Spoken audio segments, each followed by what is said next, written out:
तो previous lecture में, that means yesterday, what we have discussed, I was talking about the DMA, direct memory access. So I introduced you with the basics of the DMA, and now today in this lecture I am providing the knowledge, or we are going to discuss the entire processing of the DMA. DMA means कि direct memory access, और इसके पहले जो data transfer की दो techniques थी, they was programmed IO and interrupt initiated IO, जिसमें briefly मैं बता दूं कि प्रोग्राम्ड आईओ में सीपीयू स्टेटस रजिस्टर को चेक करता था डिवाइस कंट्रोलर के, और उसके डेटा रजिस्टर से कंटेंट्स को रीड करता था। ओके, और जब स्टेटस रजिस्टर की वैल्यू 1 होती थी तो डेटा रजिस्टर से सीपीयू कंटेंट्स को रीड करके और मेमोरी और आईओ के बीच ट्रांसफर करा देता था। और सीपीयू जब ये आईओ ट्रांसफर हो रहा होता था पीआईओ में, प्रोग्राम्ड इनिशिएटेड आईओ में, तो सीपीयू उस बीच कोई टास्क परफॉर्म नहीं कर सकता था। CPU was idle during the entire transfer of IO. And after that, we discussed the interrupt initiated IO, जिसमें क्या था कि जो डेटा ट्रांसफर होना है when the device is ready and everything is okay, तो जो कंट्रोलर है वो सीपीयू को इंटरप्ट भेजता था, and depending on that interrupt कि सीपीयू अब डेटा को इनिशिएट कर देता था आईओ को, और सीपीयू आइडल नहीं रहता था during the data transfer, but instead कि सीपीयू क्या करता था कि सीपीयू दूसरे प्रोग्राम में लग जाता था, और जब डेटा ट्रांसफर हमारा कंप्लीट हो जाता था तो फिर से सीपीयू के पास इंटरप्ट आती थी डिवाइस कंट्रोलर के थ्रू, तो सीपीयू फिर उसको फिर हैंडल करता था। तो दैट मीन्स के प्रोग्राम्ड आईओ में तो सीपीयू केवल इनपुट आउटपुट ट्रांसफर जब हो रहा होता था तो आइडियल था, कोई काम नहीं कर सकता था। इंटरप्ट इनिशिएटेड में सीपीयू कर सकता था, दूसरा प्रोग्राम परफॉर्म कर सकता था, बट इंटरप्ट के अराइवल की जो सिचुएशन थी वो ये थी कि during the entire operation of the CPU बहुत सारी इंटरप्ट्स आती थी, तब सीपीयू वर्क शुरू करता था। फिर इंटरप्ट्स आई तो फिर सीपीयू ने उसको मतलब स्टेट जो है इंटरप्ट की वो प्रिजर्व की, जैसे कि प्रीवियस लेक्चर में मैंने बताया था।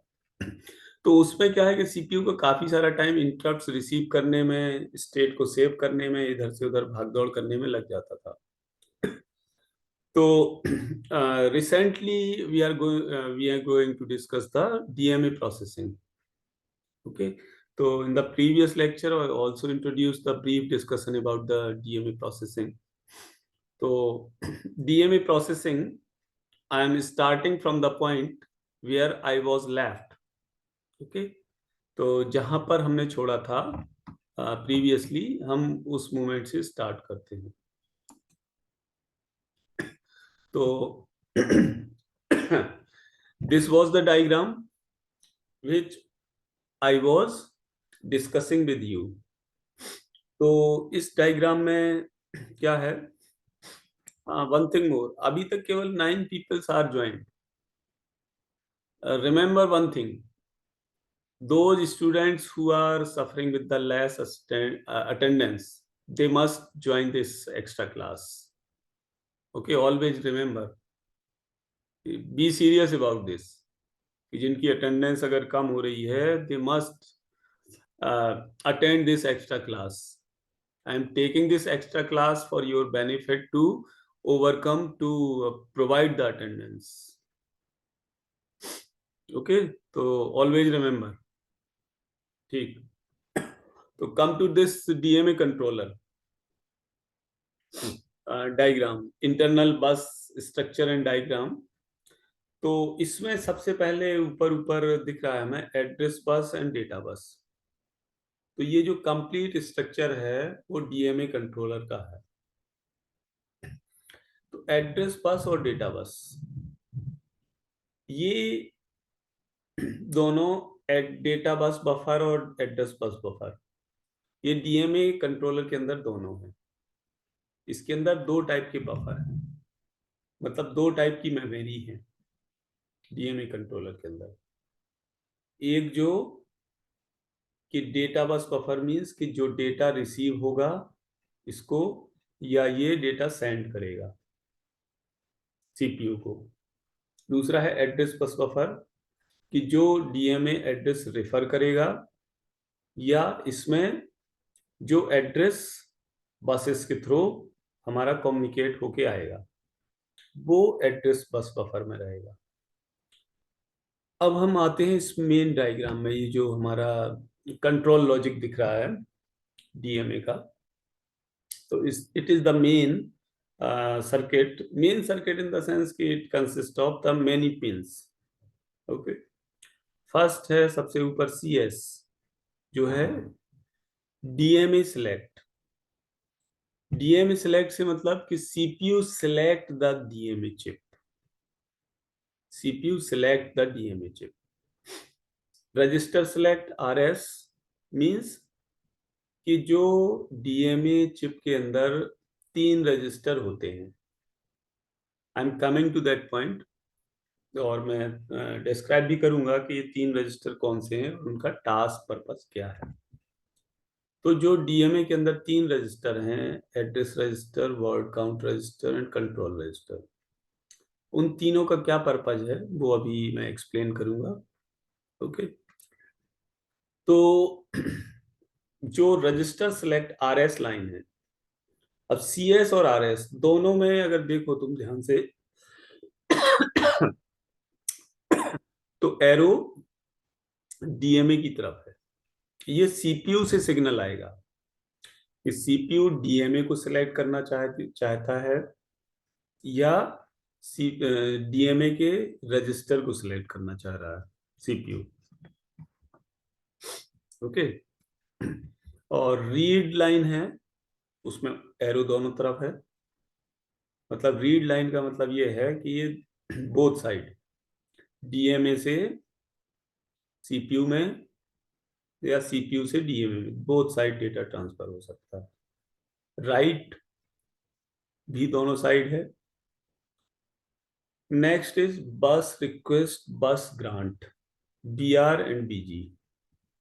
बस रिक्वेस्ट से मीन्स ये है कि जो हमारा डीएमए का पर्पज क्या है.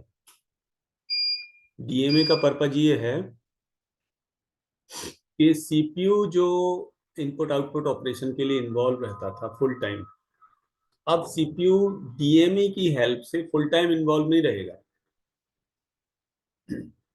सीपीयू डीएमए को कमांड भेज देगा, इंस्ट्रक्शन भेज देगा डीएमए को सीपीयू, और डीएमए अपना आईयू परफॉर्म करेगा.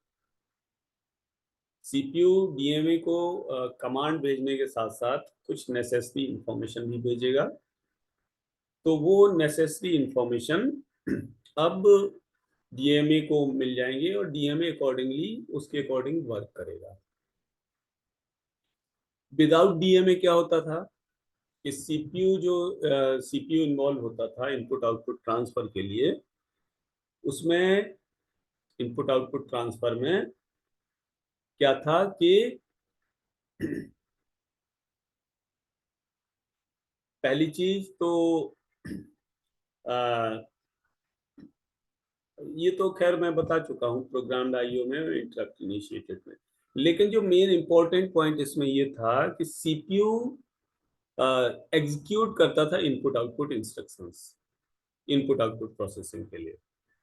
बट यहाँ पर DMA as a separate processor या को प्रोसेसर या फिर इनपुट आउटपुट प्रोसेसर की वर्क की तरह वर्क करते हुए अब सीपीयू को इनपुट आउटपुट इंस्ट्रक्शन की जरूरत नहीं है, because DMA is itself having the processing capability, processing power.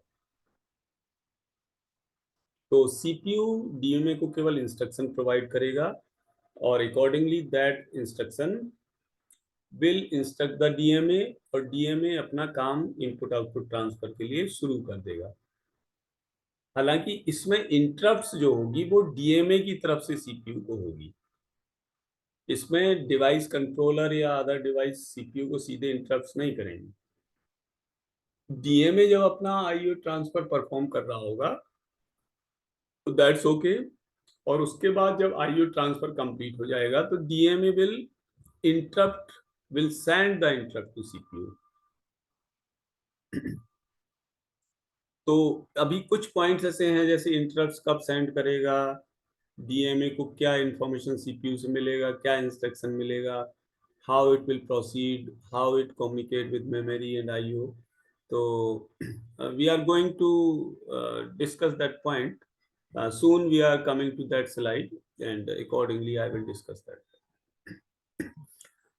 तो रीड और राइट कंट्रोल लाइंस हैं, ये बोथ साइड्स हैं, डीएमए की तरफ और डीएमए से बाहर, मतलब डीएमए से हाँ। तो उसके बाद है बीआर एंड बीजी, बस रिक्वेस्ट एंड बस ग्रांट। तो इनिशियली डीएमए डीएमए तो तब वर्क करेगा ना कि सीपीयू के आदेश के अनुसार काम करेगा। जब तक सीपीयू डीएमए को इंस्ट्रक्ट नहीं करेगा तब तक डीएमए अपना काम स्टार्ट नहीं करेगा। सीपीयू की इंस्ट्रक्शन के अकॉर्डिंग डीएमए अपना वर्क स्टार्ट कर देगा और कंप्लीट टास्क परफॉर्म करके सीपीयू को इंटरप्ट भेज देगा। और जब डीएमए अपना टास्क परफॉर्म कर रहा है तो सीपीयू या तो फ्री है from this input output low level work, या फिर सीपीयू दूसरा टास्क परफॉर्म कर रहा है। ओके तो BR means bus request. Bus request से मतलब ये है कि अभी सीपीयू के पास कंट्रोल है बसेस का। बसेस जो भी है हमारी सिस्टम में, अगर हम single processor uniprocessor system की बात कर रहे हैं तो जो बसेस हैं वो कोई एक प्रोसेसर ही उसको एट ए टाइम हैंडल करेगा। तो अगर स्टार्टिंग में सीपीयू बसेस को हैंडल कर रहा है तो सीपीयू ने जब डीएमए को रिक्वेस्ट भेजी या डीएमए ने कोई इंटरप्ट भेजा सीपीयू को, तो डीएमए अगर फंक्शन करेगा, कोई वर्क करेगा, तो डीएमए को बसेस का कंट्रोल अपने हाथ में लेना पड़ेगा ना। ठीक है, जैसे किसी ऑर्गेनाइजेशन में कोई पर्सन है, वो अगर छुट्टी पे जाता है तो उसका जो नेक्स्ट जूनियर है वो चार्ज संभालेगा ऑर्गेनाइजेशन का। तो जब चार्ज संभालेगा तो सारे ही जो राइट है, सारे स्टाफ का कंट्रोल है, वो अपने आप ही उसके अंडर में आ जाएगा, उसके कंट्रोल में आ जाएगा। तो सिमिलरली यहाँ भी है कि जब सीपीयू अपना राजपाट त्याग रहा है, अपनी रिस्पॉन्सिबिलिटी डीएमए को दे रहा है, तो डीएमए को जो बसेस की कंट्रोल है वो सीपीयू से रिक्वेस्ट करनी पड़ेगी। तो बीआर इज द सिग्नल जो कि डीएमए से सीपीयू की तरफ जा रहा है। बीआर सिग्नल डीएमए से सीपीयू की तरफ जा रहा है बस के रिक्वेस्ट के लिए। जो बसेस हैं, जो इंटरनल लाइंस हैं, जो ट्रांसमिटिंग डेटा लाइंस हैं अंदर जो बसेस, ठीक है, बस के बारे में हम पहले भी डिस्कस कर चुके हैं।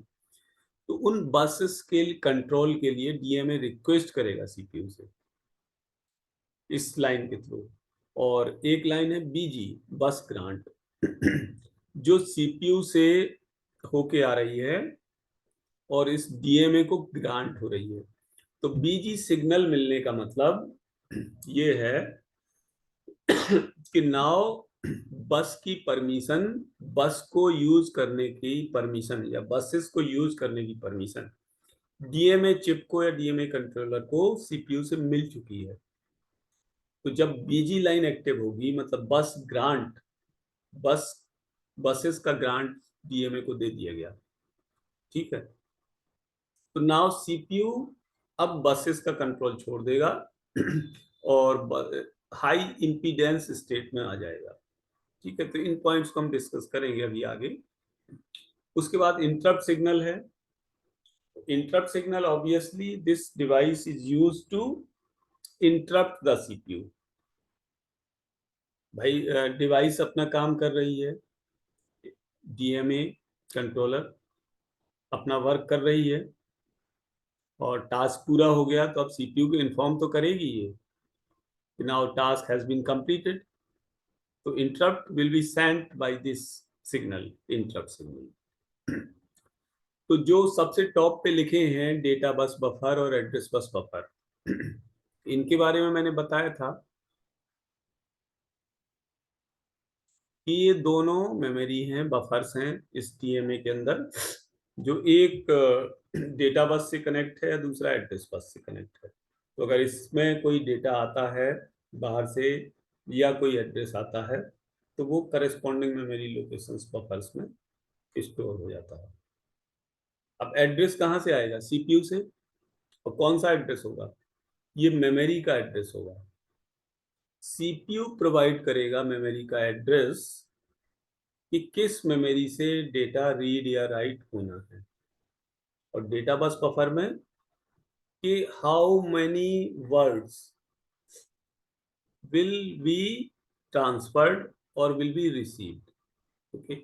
एंड नेक्स्ट, यहाँ पर जो इंटरनल बसेस से कनेक्टेड है हमारे, एड्रेस रजिस्टर है, वर्ड काउंट रजिस्टर है, कंट्रोल रजिस्टर है। तो एड्रेस रजिस्टर का पर्पज हमारा है कि दिस रजिस्टर, अब एक्चुअली डीएमए कंट्रोलर अपने आप में एक प्रोसेसर है, input output processor. Processor mean for the input output purpose. तो इसमें प्रोसेसिंग कैपेबिलिटी है और प्रोसेसर्स के कुछ फीचर्स हैं इसमें। प्रोसेसर्स के पास, जो सीपीयू के पास जो पिन्स होते हैं, उसमें से कुछ पिन इसमें हैं। रजिस्टर है इसमें, रजिस्टर्स है मतलब।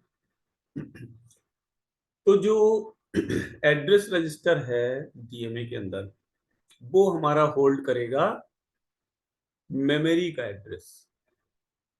अब इस पॉइंट पर ये ध्यान देना आवश्यक है कि डीएमए का पर्पज क्या था जो हम पढ़ रहे हैं, कि मेमोरी का आईओ, मतलब मेमोरी का पेरिफेरल डिवाइस से data transfer without intervening the CPU.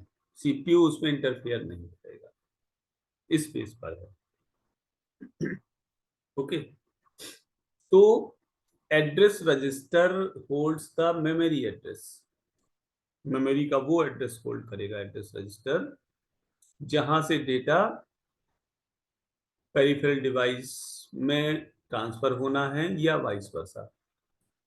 मतलब मेमोरी का वो एड्रेस जहां पर डेटा जाना है पेरिफेरल डिवाइस से, या जहां से डेटा पेरिफेरल डिवाइस को पहुंचना है, ये वो एड्रेस है। Address register holds that address of memory. Word count register, कि ये एक वैल्यू स्टोर करेगा कि how many words need to be transferred to the memory और फ्रॉम द मेमोरी। कितने वर्ड ट्रांसफर होने हैं।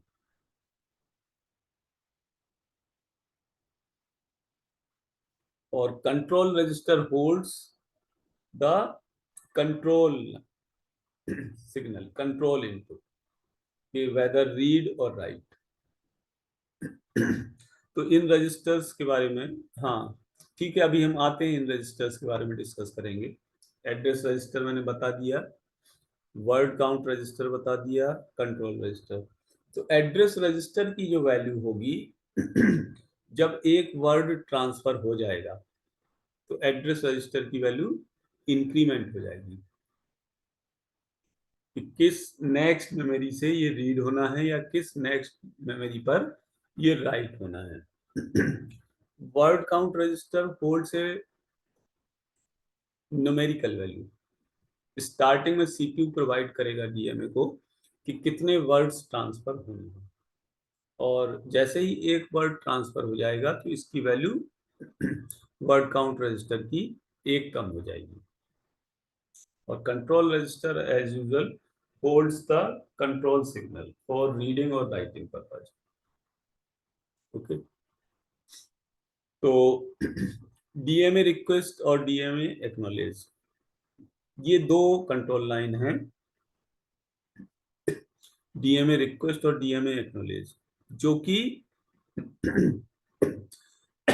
हमारी इनपुट आउटपुट डिवाइस से, पेरिफेरल डिवाइस से कनेक्टेड है। डीएमए रिक्वेस्ट से मतलब है कि पेरिफेरल और इनपुट डिवाइस रिक्वेस्ट कर रही है डीएमए चिप को for data transfer. Peripheral device is requesting to DMA chip for regarding data transfer. Okay, और डीएमए एक्नॉलेज मींस के डीएमए चिप पेरिफेरल डिवाइस को एक्नॉलेजमेंट देगी कि okay, DMA has accepted your request. अब आगे चलते हैं। तो अभी जो हम 3 रजिस्टर की बात कर रहे थे डीएमए कंट्रोलर के पास, तो जो डीएमए कंट्रोलर है हमारा, वो एक्सटर्नल डिवाइस के साथ कम्युनिकेट करता है। ठीक है, तो वो रिक्वेस्ट और एक्नॉलेज लाइन के साथ कम्युनिकेट करता है, जो कि मैंने अभी रिसेंटली बताया। और इसके जो 3 रजिस्टर होते हैं, इन तीनों का पर्पज भी मैंने बताया है। और अभी हम आएंगे उस पॉइंट पर जहां इन रजिस्टर्स के बारे में फिर थोड़ा सा डिस्कशन होगा हमारा। तो रजिस्टर की कंटेंट्स जैसे मैंने बताया था कि रजिस्टर्स के अंदर जो हमारा एज यूजुअल इंफॉर्मेशन आता है प्रोसेसर के अंदर रजिस्टर का, वो इसमें होगा। तो दो टाइप का इंफॉर्मेशन तो रजिस्टर को चाहिए चाहिए होगा कि व्हाट इट्स कॉपी, मतलब कि व्हाट इट्स कॉपी मींस के कितने वर्ड्स और कितने words, where it's copy to, कि कहां पर, किस मेमोरी लोकेशन पर कॉपी होगा। तो मैंने अभी बताया था कि जो भी वर्ड ट्रांसफर होगा, डीएमए अपना डीएआर रजिस्टर की वैल्यू इंक्रीमेंट कर देगा for the next memory location, कि किस मेमोरी लोकेशन पर नेक्स्ट ये जाना है वर्ड, या किस नेक्स्ट मेमोरी लोकेशन से ये आना है, मेमोरी टू पेरिफेरल डिवाइस। और WCR की वैल्यू हमेशा एक डिक्रीज होगी। स्टार्टिंग में WCR रजिस्टर में एक फिक्स नंबर ऑफ वैल्यू दे दी जाएगी डीएमए को सीपीयू द्वारा कि इतने वर्ड्स को ट्रांसफर करना है। ठीक है, तो अब उन वर्ड्स को जो ट्रांसफर करना है, तो जब एक वर्ड ट्रांसफर हो जाएगा तो इसकी वैल्यू एक से कम हो, मतलब 1/1 इट विल बी डिक्रीज्ड। अब ये डायग्राम है, तो you can see it and understand all the connections. So I am giving you the